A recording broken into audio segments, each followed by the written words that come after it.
আজকে এক নতুন বিজয় হয়েছে মুক্তিযোদ্ধাদের। এই দেশে যারা চেয়েছিল মুক্তিযোদ্ধাদের চিহ্ন মুছে দিবে, তাদের মুখে কালিমা দিয়ে আজকে আমরা দেখতে পেলাম মুক্তিযোদ্ধার স্মৃতিসৌধ, যেখানে সংবিধানকে আমরা ফেলে দেওয়ার চেষ্টা করছি। সংবিধান ফেলে দেওয়া মানে মুক্তিযুদ্ধের স্মৃতিসৌধকেও ফেলে দেওয়া। বাংলাদেশের মুক্তিযুদ্ধের যে স্তম্ভ, আমাদের স্মৃতিস্তম্ভ, সেটাকে যারা অস্বীকার করার চেষ্টা করছে, যারা বাংলাদেশের জাতীয়তাবাদ, বাংলাদেশের স্বাধীনতা, মুক্তিযুদ্ধ ইত্যাদি অস্বীকার করার চেষ্টা করছে, তাদের গালে প্রচন্ড চপটাঘাত দিয়ে ভুটানের রাজা সেখানে পুষ্পস্তবক অর্পণ করতে গেলেন রাষ্ট্রীয়ভাবে। এটাই হলো ভুটানের এই প্রধানমন্ত্রীর বাংলাদেশে আসার একটি সিগনিফিক্যান্ট, একটি অত্যন্ত তাৎপর্যপূর্ণ নিদর্শন। এটাকে অস্বীকার করতে পারলেন না বর্তমান সরকার। এখানে ভারতের প্রতি যে এই সরকার তার যে নীতি পরিবর্তন করে ফেলেছে, তার নীতি যে ভারতের দিকে চলে গেছে, চলে যাচ্ছে বা চলে যাচ্ছে না, চলে গেছে, তার প্রতিফলন দিয়েছে। কারণ ভুটান এমন কেন কোনো গুরুত্বপূর্ণ রাষ্ট্র নয় যে রাষ্ট্রকে বাংলাদেশে আমাদের এই ক্রাইসিস ম্যানেজমেন্টের সময় দাওয়াত করে নিয়ে আসতে হবে। আপনি যথার্থই বলেছেন যে উনি অনেক সময় ভারতের সঙ্গে অন্যান্য দেশের মধ্যস্থতা করার দায়িত্ব পালন করে থাকে, এবং সেই মধ্যস্থতা উনি করেন ভারতের পক্ষে বা ভারতের সঙ্গে যারা বোঝাপড়া করতে চায়, যাদের সরাসরি সম্পর্কটা গড়ে উঠে নাই, তারা চায় তাদের মাধ্যমে গড়ে তুলতে। এটা হলো আমাদের দেশে তদবিরের মতো। যেমন আমি ডক্টর ইউনূস সাহেবের কাছে একটা তদবির করতে চাই, একটা তদবির নিয়ে যেতে চাই, কিন্তু ওনার সঙ্গে আমার সরাসরি যোগাযোগ নাই, উনি আমাকে চিনেন না বা আমার গুরুত্ব নাই। তখন আমি চিন্তা করে দেখি, আচ্ছা দেখি তো ওনার কার কার কথা উনি শুনে কার কথাকে বেশি গুরুত্ব দেয়, এমন কোন লোকের সঙ্গে আমি যোগাযোগ করতে পারি কিনা। হোক সে ছোট, হোক তার, কিন্তু অন্তর্মহলে যাওয়ার যোগ্যতা আছে এমন লোকটিকে। ঠিক একইভাবে বাংলাদেশের ভারতের অন্তর্মহলে যাওয়ার যোগ্যতা এবং কানেক্টিভিটি আছে এই ভুটানের প্রধানমন্ত্রীর, ভুটানের রাষ্ট্রপ্রধানের। ফলে আমরা তাকে দাওয়াত দিয়ে এনেছি কেন? আমাদের নিশ্চয়ই কোনো তদবির আছে। নাহলে আপনি যথার্থই বলেছেন যে আমাদের যে অ্যাডভাইজার সাহেব, নিরাপত্তা উপদেষ্টা সাহেব দিল্লিতে যাওয়ার একটা সুযোগ পেয়েছিল, এবং তার একদিনের দাওয়াত উপলক্ষ করে আরেকদিন আগে চলে গেলেন। সেখানে গিয়েও কিন্তু তিনি বাংলাদেশের সকল বিষয়গুলো স্পষ্ট করে তুলে ধরতে সক্ষম হন নাই। এমনকি উনি সাহস করে বাংলাদেশের মানুষকে বা বিশ্ববাসী জানাতে পারেন নাই উনি কালকে অজিত দোভালের সঙ্গে দেখা করে কি কথা বলেছেন। উনি সেটা বলার সাহস পাচ্ছেন না। তার মানে বুঝতে পারেন ভারতের পররাষ্ট্র নীতির চাপে আমরা কোথায় আছি। ভারত আজকে বিশ্বের চতুর্থতম পরাশক্তি, সামরিক দিক দিয়ে ভারত চতুর্থ পরাশক্তি, যেটা প্রতিদিন এই আমাদের বাংলাদেশের টেলিভিশন যমুনাতে দেখানো হয়।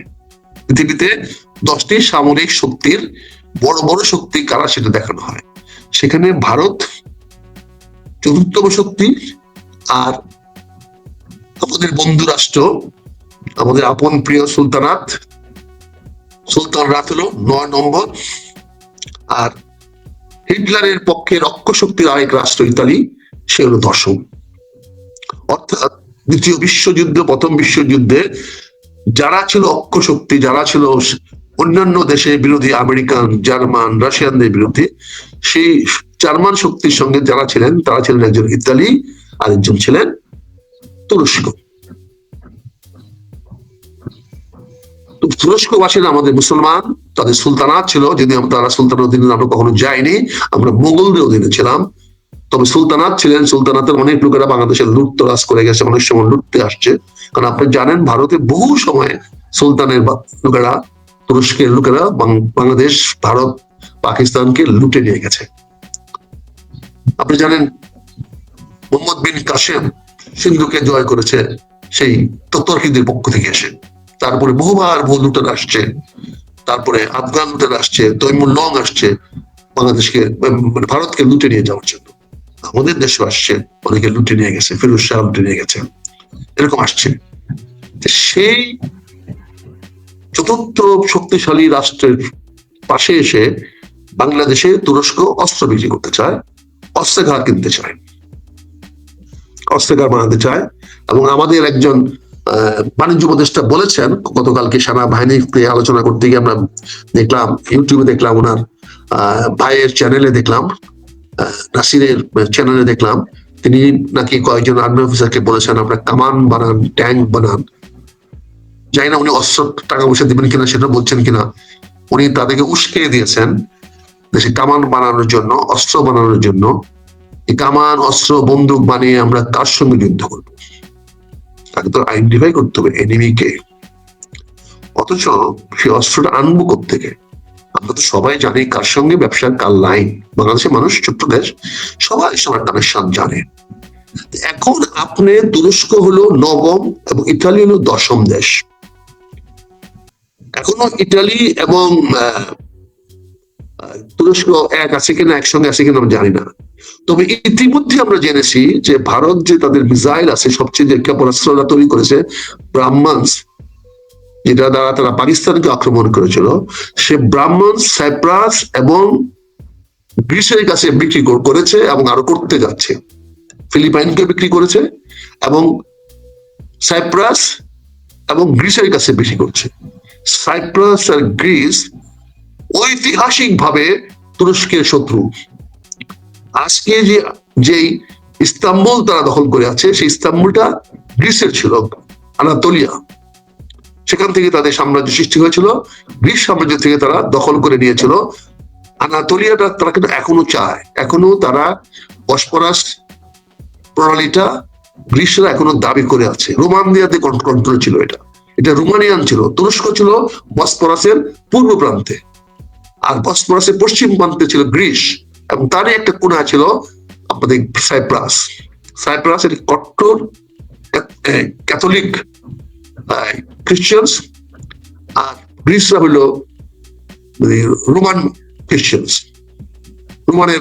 রোমানের অংশ। ইতালি হলো রোমানিয়ানদের কেন্দ্রস্থল, এবং সেখানে রোম আছে খ্রিস্টানদের রাষ্ট্র।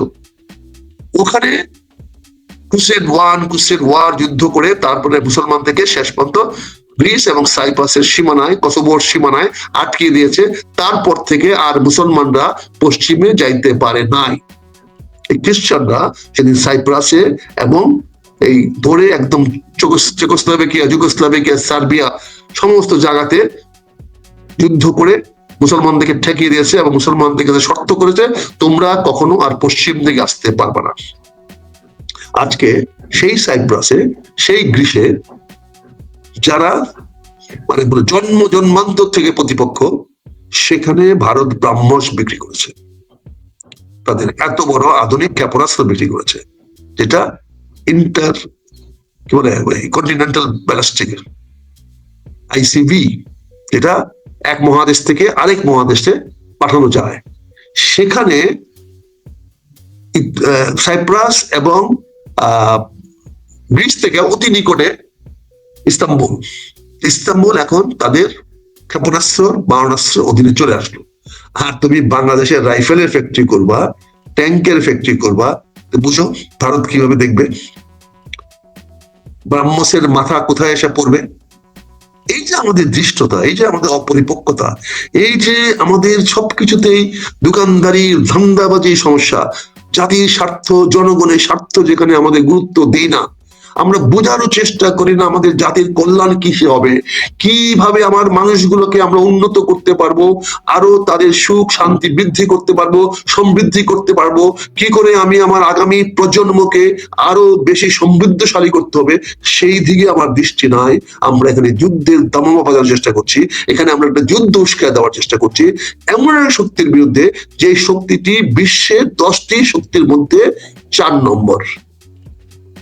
অর্থনীতিতেও তারা 4, আগামীতে হয়তো 3-এ তারা চলে যাবে। এবং ওই রাষ্ট্রের সঙ্গে সরাসরি সম্পর্ক চীনের, বৈরী সম্পর্ক থাকলেও ব্যবসায়িক সম্পর্ক আছে। সরাসরি সম্পর্ক রাশিয়ার সঙ্গে, আমেরিকার সঙ্গে।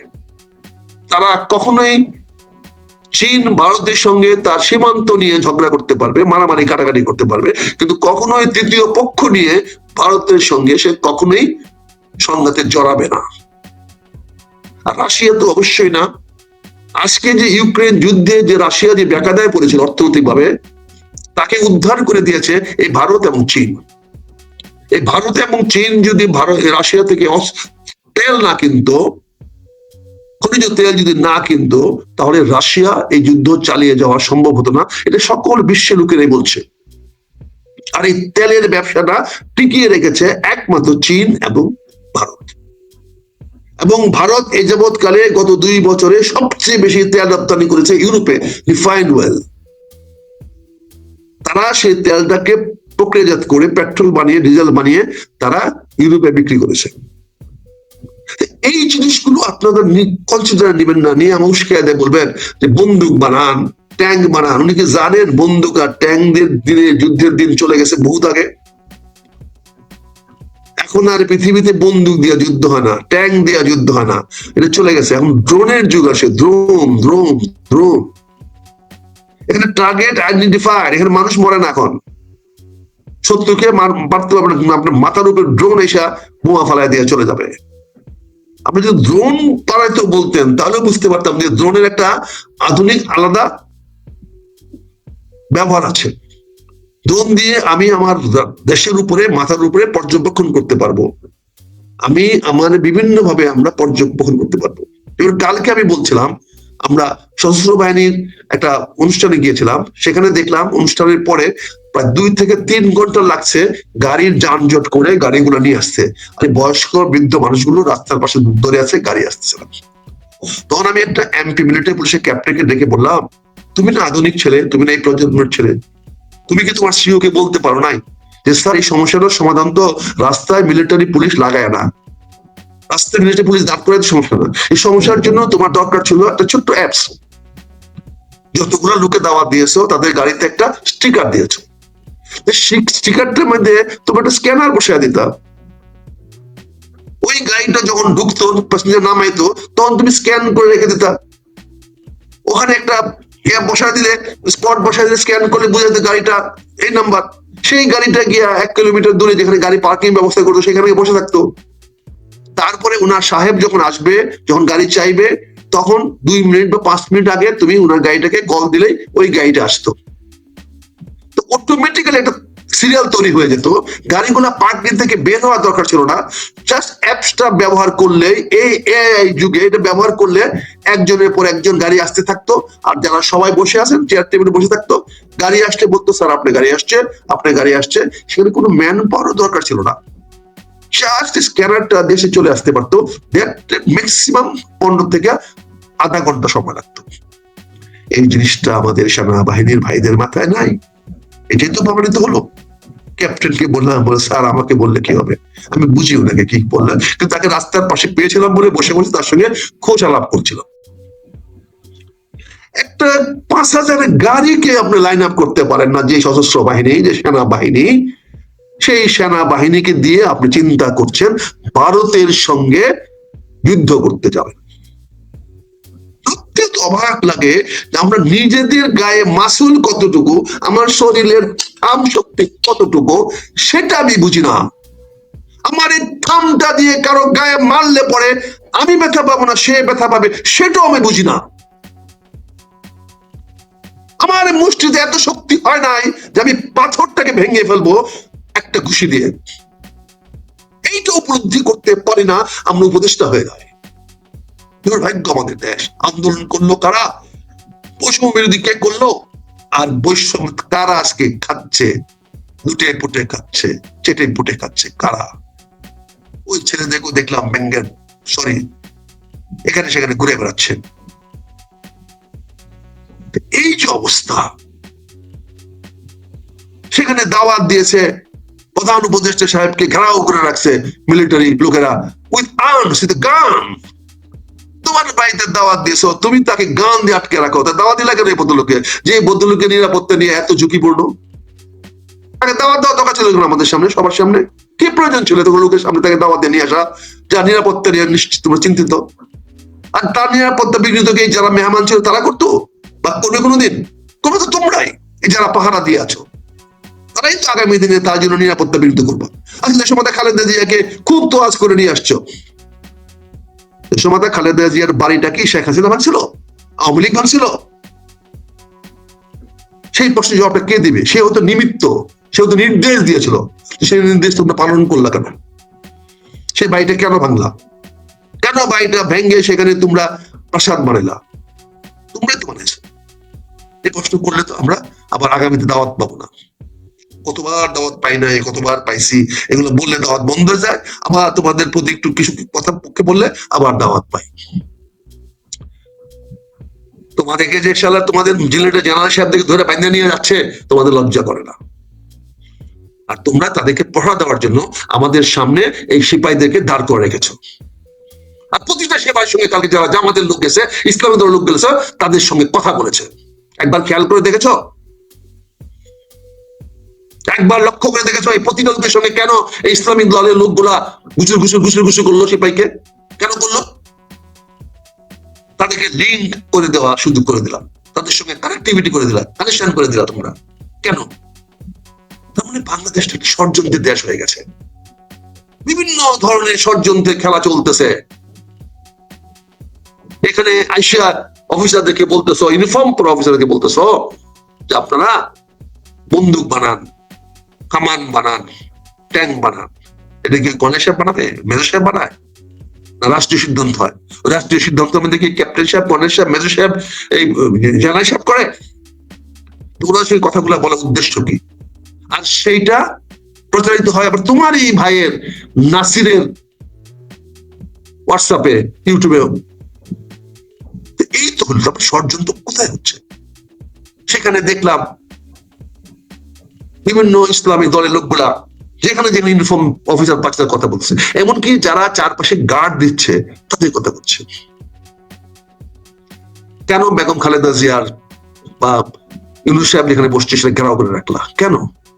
কেন সবার সঙ্গে মনে মিশতে দেওয়া হলো না? কেন উনি জনগণের সঙ্গে কথা বললো না? জনগণের মাইন্ডও জানতে পারতো, জনগণের সঙ্গে কথা বলতে বুঝতে পারতো যে মানুষ কি চায়। অসুস্থ সময় খালেদা জিয়াকে তোমার ধরাধরি করে নিয়ে আসলাম, নিয়ে এসে বসাইলা, বসানোর ছবি দেখাইলা, আবার পাঠায় দিলা। তাহলে উনি যে তোমাদের হাতে বন্দি, তাই কি প্রমাণ করে দিলা? তোমাদের ইচ্ছার বাইরে যাওয়ার ক্ষমতা উনার নাই, এটাই কি প্রমাণ করে দিলেন? ইউনুসের ডাইনে বাঁয়ে যাওয়ার ক্ষমতা নাই, এক কদম ডাইনে যাওয়ার বাঁয়ে যাওয়ার ক্ষমতা নাই, এটাই কি গতকালকে রাত্রে প্রমাণ করে দিলেন আপনারা সন্ধ্যার সময়? ফ্রি ম্যান আসবে, সবার সঙ্গে দেখা করবে, জাতীয় নেতৃত্ব ওখানে সবাই সবাই মিনিমাম র্যাঙ্ক কর্নেল, তার উপরে। আর রাজনীতিবিদরা সকল দল মত নির্বিশেষে জাতীয় নেতৃবৃন্দ, সচিব পর্যায়ের লোকেরা আসছে। সেখানে তুমি মিলিটারি দিয়ে, গানম্যান দিয়ে, অ্যাসেম্বলি দিয়ে, গার্ড দিয়ে রাখছো ওনাকে। কে মারতে যাবো নাকি? আর কয়টা গাড়িকে, 5,000 গাড়িকে ম্যানেজ করতে পারো নাই। কিভাবে এই গাড়িগুলা একটার পর একটা আসবে, একজনকে নিয়ে চলে যাবে। আজকের এই এআই যুগে যেটা just small apps could do it, একটা MP officer could control the whole traffic. আর তুমি এখানে অন্তত কয়েকশো লোককে নিয়োজিত করেছো। এই তো তোমার এফিসিয়েন্সি। এই তো আমরা বুঝি তোমাদের এফিসিয়েন্সি কোথায়। এই তোমরা যুদ্ধ করবা, এতগুলা খাওয়ার ব্যবস্থা করেছ, খাবার ডিসপ্লে করেছ, সেই খাবার গুলা যে ওয়েস্টেজ হলে কোথায় ফালাবা সেইটার ব্যবস্থা রাখো নেই। আর আমরাও কি ইসলাম অসভ্য, যে টেবিলে খাচ্ছি নিজের উচ্ছিষ্টটা ওই টেবিলে রাখতেছি। জাতীয় অসভ্য গুলা দেখতে লজ্জা লাগে, খাওয়ার মতো খাচ্ছে ওখানে। কে আমরা ওই খাওয়ার টেবিলেই তার উচ্ছিষ্ট রেখে দিচ্ছে। কালকে ভিডিও গুলো দেখেন আপনারা, যারা যারা ভিডিও করেছেন, যারা দেখেছেন, দেখেন। আমার কথা যদি ভুল হয় আমাকে ফাঁসি দেন, ফাঁসি লটকান আমাকে। আমি কেন আপনাদের মতো করে দেখি না?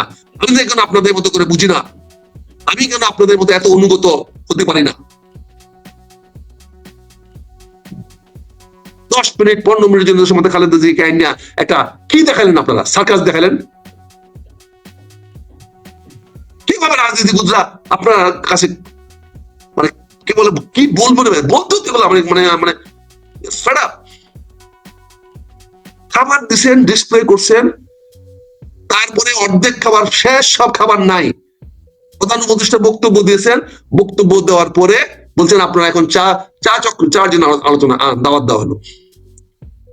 প্রধান উপদেষ্টা আসবেন 3টায়, সরি 4টায়, আপনি বলে দিলেন 3টার মধ্যে সবাইকে প্রবেশ করতে হবে। সবাই আপনাদের বাপের চাকর, ঠিক আছে, হুকুম দিছেন, দাওয়াত তো দেন না, হুকুম দিছেন, ঠিক আছে, আমি হুকুম পালন করলাম, গেলাম।